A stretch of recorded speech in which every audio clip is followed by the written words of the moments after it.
でじゃあそもそもなぜハンタ川公民館に、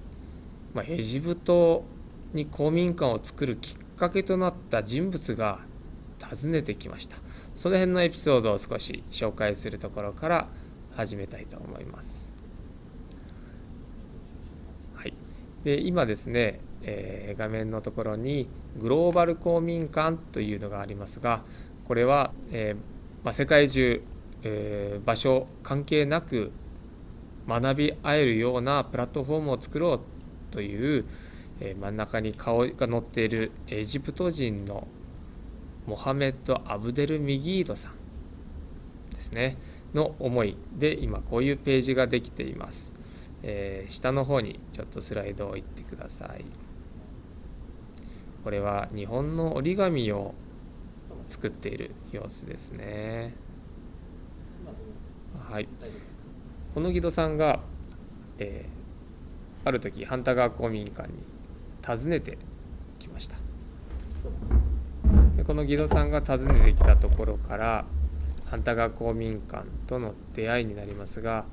ギドさんが初めて訪ねてきた時に、なぜ日本の公民館なんですかっていう話をすると、ギドさんは、世界青年の船に、乗って行った時に、いろんな国々の方々と、出会ったと。そんな中で、エジプトだけではなくていろんな国々の皆さんが力を合わせて何かを起こしていくということを見ていくにつれて、エジプトも力を合わせてより高めていくことができるんじゃないかなというふうに感じたと話しています。はい、もうちょっとスライドを進めてもらえますか。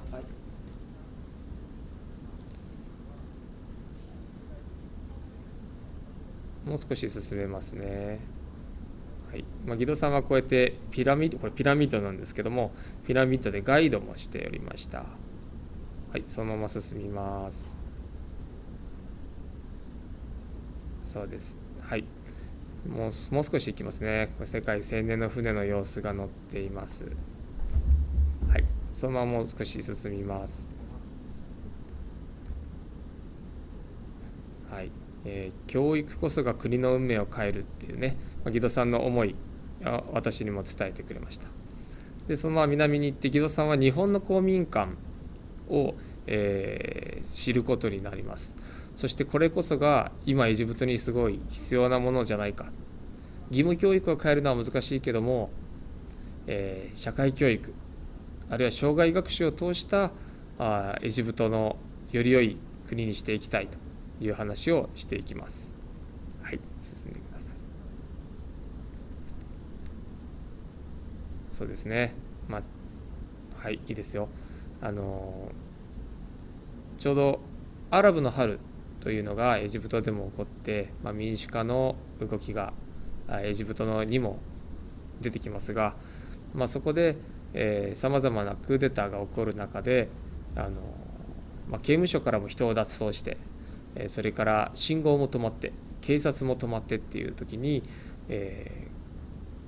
ーデターを起こっていったわけだけども、自分たちの新しい国づくりとか安心安全って一体どうしたらいいんだろう。でそれを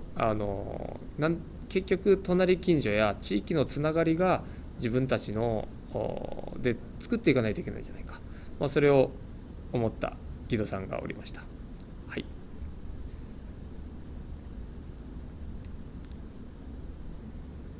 そうですね。そういうことを感じながら日本の公民館、それから琉球大学での社会教育を学習していく中で、ハンタ川公民館を知ったそうです。はい、もう少し行きます。でエジプトに公民館のような場所ないですかと私も思いました。モスクがあるんじゃないですか。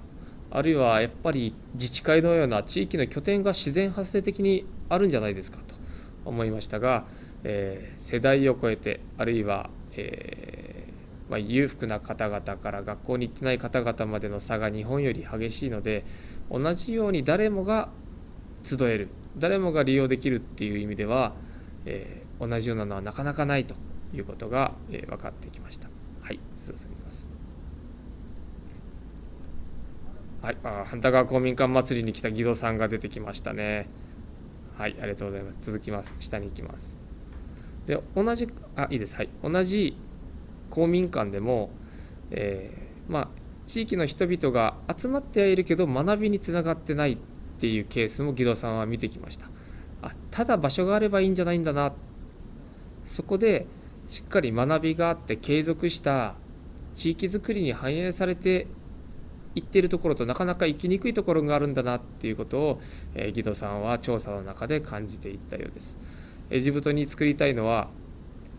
しっかりそこで出会った方々が学び続けて、それをみんなが力を合わせる機会として、そしてちゃんと実現するまでっていうのを義堂さんはよく言ってくれています。こういう公民館への情熱みたいなものを同じ日本の公民館運営をしている人たちからも聞くことが少なかったので、私としてはそうですよねっていうエジプトの人からこういう話聞くとは思わなかった。海外のさまざまな国家主権がある事情から日本を見たときに、公民館って実はものすごく魅力的なのかもしれません。誰しもがやろうと思えば利用できて、学べて、集まってもよくて、そしてそれを生かして仕事や仲間を作ることができる、当たり前のようでいて、それはものすごく自分たちの暮らしを底辺から色づかせてくれている、そういうものなんだなっていうのが、私も義堂さんとの出会いでの気づきでした。はい、下に行っていただいて、そうですね、そうこうする中で意気投合してしまってですね、義堂さんがエジプトに公民館を作るときは私たちが全面的に協力しますと宣言して握手をしていきながら、沖縄にいる間は一緒に講座をしませんかという提案をさせてもらいました。なぜかというと、拠点があればいいわけではなくて、そこにいる公民館のスタッフのコーディネートだったり企画ですね、が非常におそらく重要だろうと思ったので、外から見ては分かりづらいそういうコーディネート、企画、そして実行していく力というのを見ていただきたかったのと、公民館としては義堂さんと一緒に企画することでまさにグローバルな人材育成、若い世代に伝えていきたいなと思ったので、何度も講座を一緒に実施して、一緒に映画を見ながらディスカッションしたり、それから、沖縄でハラールをしっかり取り入れたおもてなしを考えようと、イスラム圏の方々が沖縄にいらっしゃった時にどうやったら私たちは過ごしやすいようにできるんだろうか、ちょうど観光業力入れてる沖縄でしたので、その方々が来てくれることを想像しながらの講座でした。はい、じゃあパワーポイントに戻ります。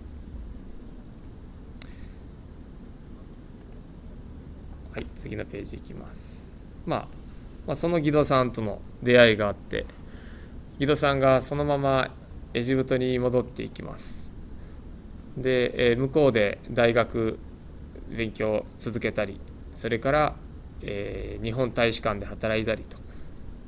いうようなところを繰り返して、南さんそろそろエジプトの公民館作り進めますよっていう連絡があったので、オンラインで何度か講座をしていくうちに、そろそろ拠点が必要なんじゃないかということになりました。オンラインでずっと場所を変えやっていくんですが、そこでの学びが地域に定着しなかったり、一回参加した方々が一回集まってまた別れて、一回集まって別れてというだけではなかなか利用した方々の学び合いがつなぎにくいなというのもあって、改めてエジプトに行こうということになりました。はい、次は義堂さんがいて、エジプトに公民館が必要で約束をしてしまいました。で、その時に強力なアドバイザーがなんと沖縄国際大学にいました。義堂さんが教えてくれましたが、イブラヒム・エルサムニー先生、国際大学で比較教育を長年教えてくれていますし、エジプト出身でもありますが、お父さんの代から、日本にいらして、日本とエジプトの架け橋に長年なっているエルサムニー一族でございます。その、エルサムニー先生も通訳の時に必ずハンタカ公民館に来ていただいて、微妙に伝わりにくいニュアンスを、ちゃんと共有していただいております。私以上に沖縄のことを知っていて、沖縄のクガニ言葉、大事な言葉ですね、伝えられてきたことわざや、島言葉も時々織り交ぜるようなすごい人がおります。そういう方々と一緒に、このグローバル公民館を進めていくことになります。はい。ね、で実際に私が行ったのは国際交流基金という、ジャパンファンデーションと言われますが、そこの基金の支援が得られましたので、行くことができました。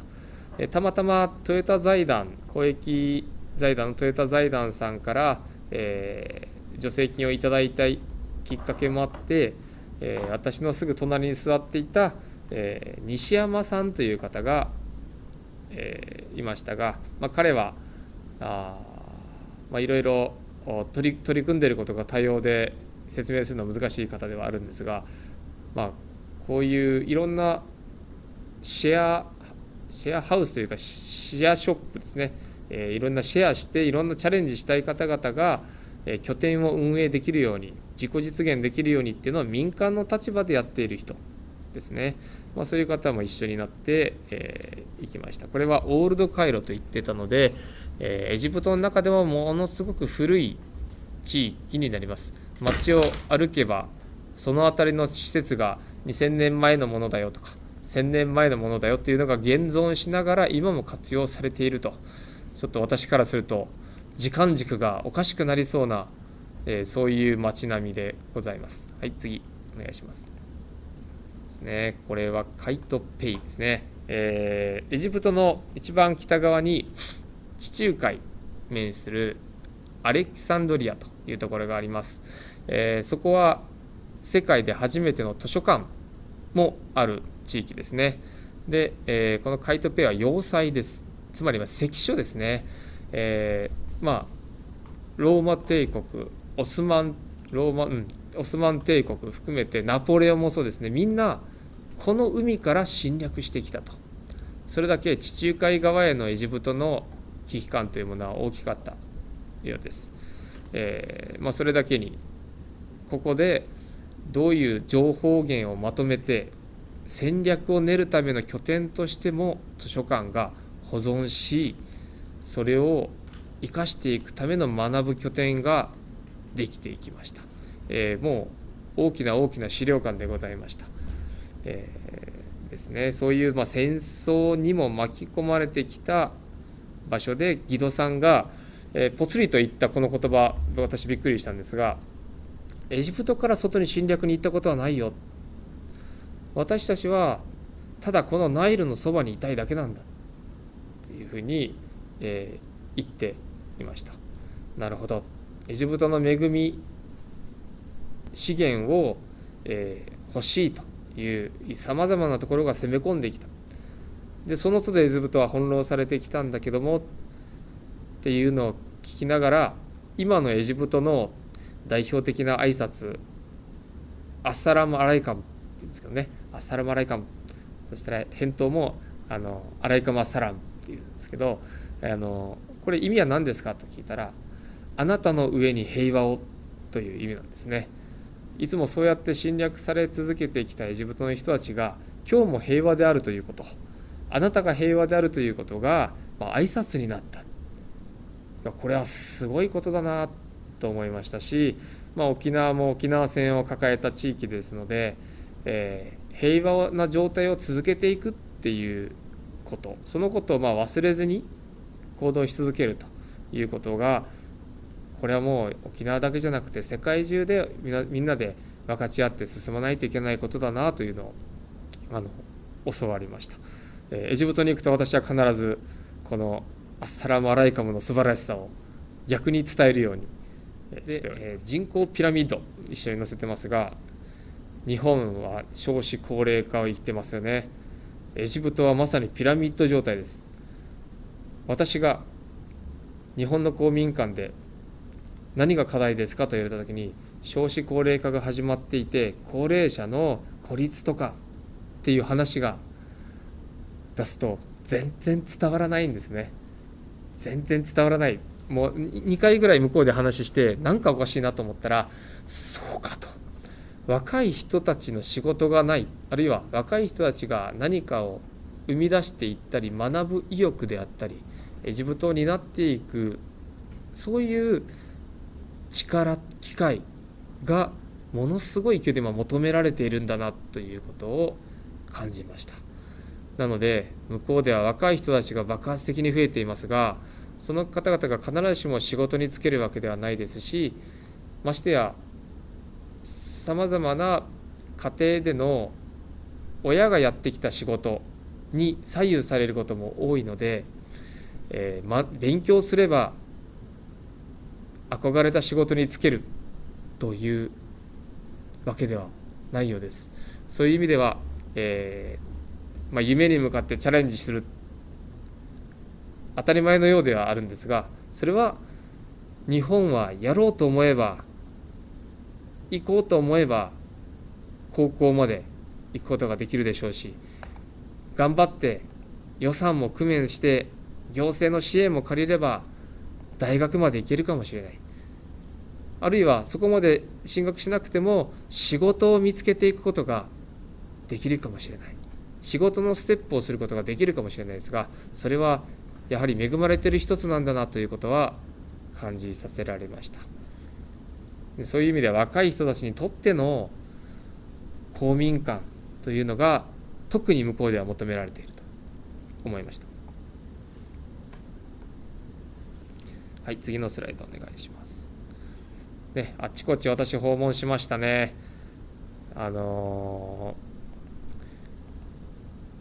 ほとんど英語が喋れない上にアラビア語がわからないけれども、もう随々いろんな方に会わせていただいて鍛えられました。はい、このグローバル公民館のページは閉じて大丈夫です。ここでいろんなエジプト、それからヨーロッパにも出版をしたり、教材、あるいは企業の皆さんの仕事のスキルアップなどの本を多く出しているペメックさんというところの社長さんにお話を聞きました。ペメックさん、この方のね、この言葉は私は非常に響いてしまったんですが、日本の公民館すごくいいですねと。これはもし本当にできてエジプトに広まったら、エジプトのいろんなチャレンジの支えにもなるし、それを広めるときにはお手伝いしたいという声がありましたが、日本の公民館や社会教育のクオリティを誰が守ってるんですかという質問がありました。誰が？憲法の中で社会教育法というのはあるけれども、正直各市町村ごとで公民館の運営というのはかなり違いますよという、それは多様性という意味もあるし、その分評価というのが曖昧な一面も実はあるということを私は感じたことを伝えましたが、それだと公民館にばらつきが出るんじゃないかと。おっしゃる通りですと。で、今の日本の公民館ではそういったばらつきをどうしてるんだとかね、いろいろ聞かれて、公民館の数が減少していること、それから、公民館という名前ではなく教育的な意味合いが薄れた中での活動であったり、あるいはただの場所を貸すという場所になっているところもありますということも言うと、日本のことを世界は見ているよと。で、日本は日本のためにも、もちろんエジプトの皆さんのためにもだけど、見本であってほしいんだと、そういうふうに言葉を受けて、日本の公民館いろんな人が見てるんだなと、しっかりその意味とか、活動の機能とか、それの可能性を常に展開していかなくちゃならない。もっと言うと、公民館というものでも人にイメージするものが多分皆さん全然違うと思うんですが、要するに人々が学び集える拠点、そしてそこで自己実現をしていく場所、子供からおじいちゃんおばあちゃん、働いている世代までがそれを一緒になって実現していく最寄りの拠点としての公民館が、まさに私たちはもっと確立していかないといけないな、改めて考えさせられました。はいね、他にもJSPS といって、学術振興会という日本の研究者が拠点とする場所が海外にいっぱいあるんですね。これも私初めて知りましたが、学術振興会のカイロ研究連絡センターというところで、事例も発表させていただきました。でエジプトの大学生、若い世代いっぱい話を聞きましたが、公民館実際何したらいいかわからないなという素直な声から、グローバル公民館のオンライン講座は必ずまた行きたいなって思うんだと、そしてエジプトの未来に絶対必要だと思うって言ってくれた大学生、それから日本人 JICA の方が、なぜ公民館が必要ですかって改めて質問がありました。日本人からしたら公民館は身近にある、あるいはあんまり機能してない公民館を見ている人もいるかもしれない。ですがギドさんは、アラブの春の後のオアシスはどこでしたかと、エジプトの暮らしの価値を今作らないといけない、そして高めないといけないっていうことを、それをまさに公民館という学び合う拠点を通して実践したいということを改めて強調してくれました。はい、次のスライドね。私いる間のこれ4日5日の間の写真ですが、毎日もワークショップと事例発表の連続で、夜寝る時間短いのに翌日のスライドをその日作るっていうね、何が求められているか前の日にならないとよくわからないっていう、そういう中で集中して頑張ってまいりましたが、ワークショップしました。で、テーマごとに分かれましたが、私が入ったグループでは、若い女性と男性いましたが、大学まで出て、言われたこと、親とか親戚に言われたのが、女性はどうせ結婚するでしょうと、こんなになるまで勉強してどうするんだと、仕事にもつながらないじゃないかというふうに言われたんだと。公民館ができたら私は大学を出た後も学ぶことができますか、そういうふうに聞かれました。できますよもちろんと、思いましたが、そういう価値観が、まず前提としてあると。それから子どもたちの礼儀が悪くなってきている今時の子たちは、大学生が言うんですけど、ああそうですか、挨拶ができてない、そうですねと、日本人もできない時ありますよねと、いろんな世代でその礼儀について、それから教育の在り方、詰め込み型の教育、とにかく暗記で、それで学校が嫌になったっていう、暗記が必ずしも悪いとは思いませんが、そういう覚えることを評価するという基準がすごいしんどいなっていう声は、なるほどなと、今現在は探求していく、自分で自ら考えるっていうのがエジプトの中でも力を入れ始めていますと、自分は不登校だったよっていう声もありましたし、交通の問題もとにかく、車線を守らないっていうんですかね車線、ハイエースが12人乗りになってるぐらいですから、車線、日本だと2車線ぐらいしかないなっていうところが4車線ぐらいになるんですよ。通れないはずなのにみんな通れると思って入るんで、交通渋滞、それから、横断歩道はないので、みんなその渋滞してたりすごいスピードをやるところをこう体を張りながら渡って、日本の方が特別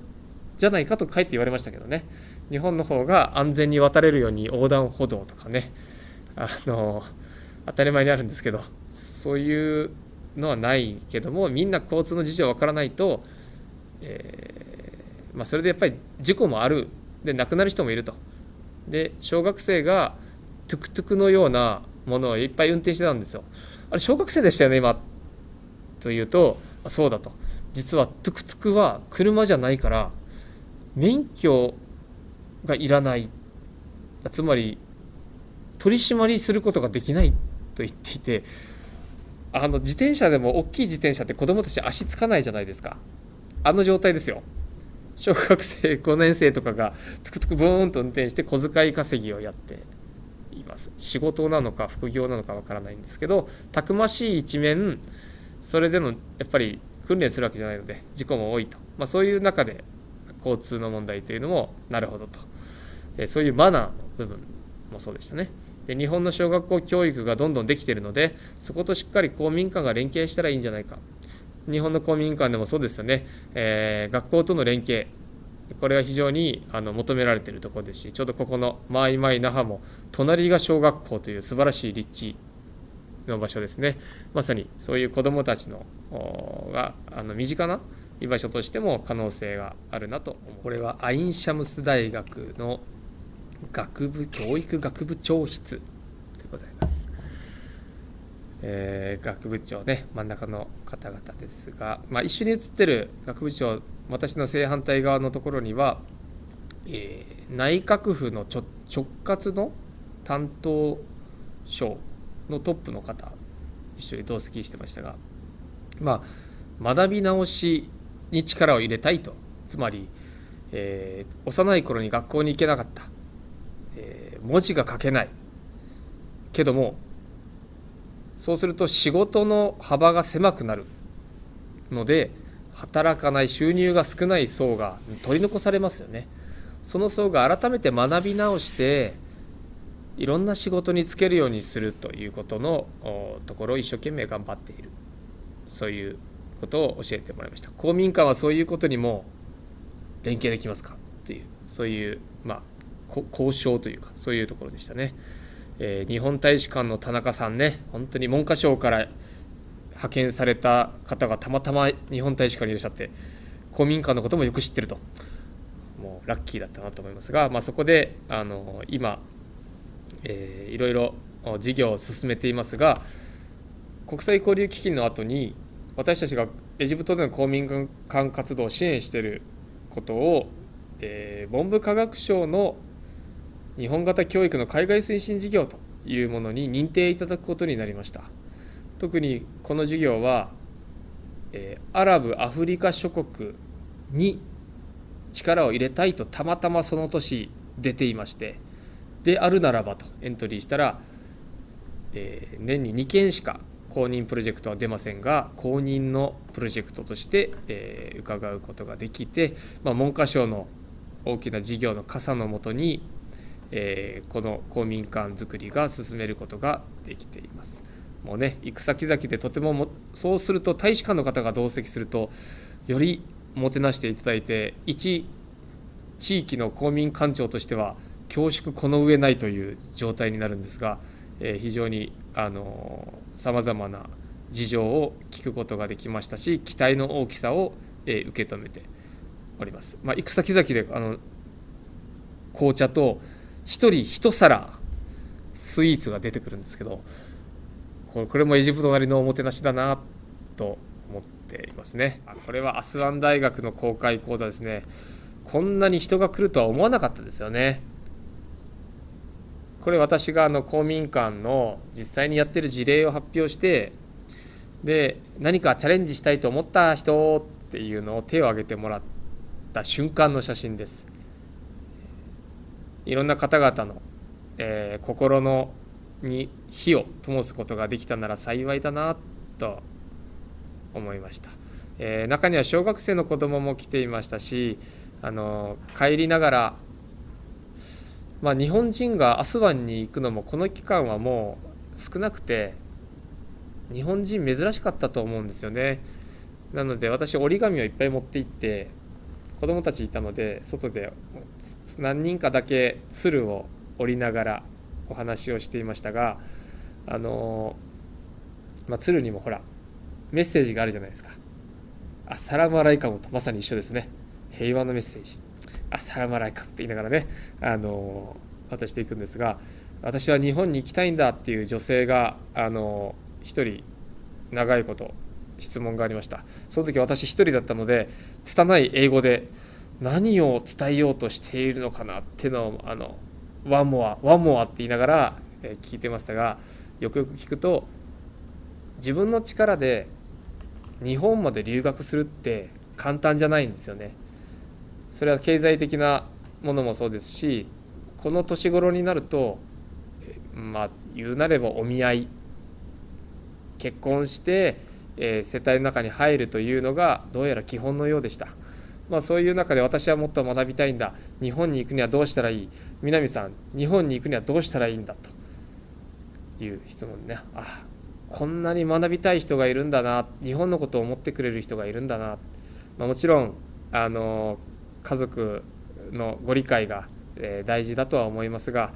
そういうチャレンジの幅が必ずしも日本に行かなくても、あるいはいつか日本との交流や生きるチャンスの幅がもっと選択肢が増えるといいなというふうに思いましたが、そういう熱い気持ちをたくさん受けさせていただきました。エジプトの皆さん、やっぱりエジプトの文化への誇りというものはすごく持っていますが、そんなにピラミッドや文明の歴史を授業で習う機会はほとんどないと言ってました。もったいないなと思いながら、私も沖縄の歴史を授業で習ってきたかなってと、そういうわけじゃないなと。改めて足元の地域の歴史背景って、これからの地域を作っていくときにすごく重要だなというのを、感じた時間ともなりました。はい。そうですね、一番最後に、この日本型教育のキックオフというエデュポートジャパンというプロジェクトを、日本の現地での関係者、若い関係者も集めた場を設けて、100人ぐらい来てくれましたが、そこでスタートを切らせていただきました。一緒に写真に写っているのは、現地でエジプトの公民館を一緒に盛り上げてくれるエジプトチームの皆さんです。10代、20代、30代が中心です。この方々が普段は仕事をしていたり大学生だったりしますが、日本の公民館をさらに発展させたものを今それぞれの休みの時間、休みの日を使って進めています。そのすごい心強いメンバーだなと思っております。はい、次ね。そうこうしていろいろ公民館どこにどう作るかというのがありましたが、今現在エジプトの、カイロギザ地区というエリアに公民館がオープンしました。その矢先にコロナというのがあって、オープンしましたが、日本の公民館のようにすぐ人が利用できる状況という意味ではなくて、エジプトチームの皆さんがまずは事務所にしながら、ワークショップや、施設整備を進めているところです。はい、次お願いします。これが今向こうの公民館の最近の写真ですよ。めちゃくちゃおしゃれですよ。窓とかですね。みんなでね、向こうもほらマスクしてますね。飲食してギドさんとエジプトチームの皆さん、私はよくオンラインでやり取りするので、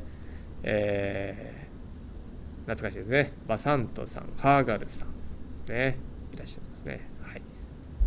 次のページお願いします。これも向こうの写真ですね。すごい鮮やかな青。もう施設の外見は結構古いんですが、中の綺麗さはないですね。キッチンもついていて、いろんな飲食やあるいはカフェ機能、そういうものもゆくゆくつけたいというふうに話しております。はい、次のスライドお願いします。はい、こんな感じですね。学習しやすいスペース作りをやっていますし、今日本の公民館でも借用したり手続きしたり、する、そういう基本的なことも、どんどん伝えていかないとということで、オンライン上で、より具体的なマニュアル作り等々も、進めております。はい、ね、これオンライン研修ですね。今もうほとんど1週間に1回やってるので、あれですが、日本人からエジプトの方々いっぱい入って、やってます。高崎経済大学の櫻井先生という地域づくりの観点から社会教育になっているところや、同じく那覇市の若狭公民館の、宮城館長も、時折入っていただいて、います。私たちもエジプトの公民館づくりを通して私がこれまで話してきたように、日本の公民館も改めて今のこの日本に求められるような拠点を本当に考えて生み出していくつもりで取り組まないといけないんじゃないかな、またそれが求められている時代じゃないかなと、もう一皮向ける時が来てるんじゃないかなというふうに思っていてですね、そういう意味ではその先の未来の公民館を語れるような、そういう機会にもしたいと思ってオンライン研修を、しております。非常にこれがゆくゆくまた日本の公民館の新しい可能性を切り開けるといいなと思っています。はい、エジプトに求められる拠点、いくつか挙げましたが、日本の場合は主に集う、学ぶ、つなぐと言われますね。この機能が公民館やりますよとよく言われますが、これに協力と実現を加えた状態で、実現とは成果が見える、自分の価値が上がった、そして若い人のスタートアップまで、ちょっと那覇市でいうとちょっとここのマイマイ那覇がその役割も果たそうという位置づけなのかなというふうに感じています。で、視察先からは女性や子どもたちが活動できる場所っていうのが少ないと、それからやはり自分たちの力で社会をより良くできるというその自信というか信じる力ですね。どうせ何をやっても無駄だろう、何をやっても変わらないんじゃないかということだけではなくて、やはりやることで誰かに伝わった、誰かに伝わることでちょっと家庭や最寄りの人たちの様子が変わった、そして地域や学校が変わってきた、このことを信じれるかどうか、自分の小さなワンアクションのその先を信じれるかどうかっていうのがすごい重要だなと思いました。もちろんこれは日本も言えることだと思うんですが、そして日本の教育という信頼、そしてそのクオリティというものを私たちは自覚すべきだな、そのことをちゃんと守り発展させていくということがこのグローバル社会の中で日本に期待されていること、間違いないなというふうに思いました。そしてこれまでもその土台の上に私たちは実は生きてきたんだなということも、気づきでございました。はい、次お願いします。ですね、改めて日本の公民館が考えたい視点として、自信を持ってエジプトに今の公民館を紹介できるかなということを私はしっかりクオリティを作っていかないといけないんだなっていうことは宿題としてもらいました。そして第二次世界大戦を経て地域づくりを公民館拠点になってということで進めてきたこの日本の実績をですね、やっぱ改めて自覚すべきですし、各地域にそういうコーディネートできる人がいて集える場所があって、そこで人々が対話する中で何かを実現していくことができるのが日本はまだ残っていると思うんですよね。それをしっかり自覚すべきだなと。そしてエジプトの人たちが言うように果たして実現できる場所になっているかと、これが改めて私も宿題でございました。はい、次お願いします。そうですね、これ1946年寺中作夫さんという方が、今の文科省の方が公民館の構想を作っていきますが、その時のことを図説化した公民館図説から1枚切り取りました。公民館をテコとして、つまり公民館が誰かとの対話であったり、お互いに直接的な教育、教える人、教えられる人ではない学び合いの力でもって、市民の方々の力や自己実現やスキルアップがてこの力として村を起こしていく、非常に今でもとうならせるような図だなと私は思っております。コロナ禍の中で出てきた社会課題、もちろん孤立という課題も多いなと思いますし、それから人々のつながり、教育、経済、こういったことが実はコロナ禍で露出してきた課題ではしてあるんじゃないかと。それからこれまでのようにはいかなくなってきた新しい生活様式と言われるけども、誰かに言われた、誰かに決められた生活様式ではやはりいかないんじゃないか。当時の日本の公民館の創世期からすると、私たちは私たちの手で新しい国づくりをするための拠点としての公民館、今まさに新しい生活様式を作っていくための拠点もやはり公民館が力にならなければならないんじゃないかなというふうに思いました。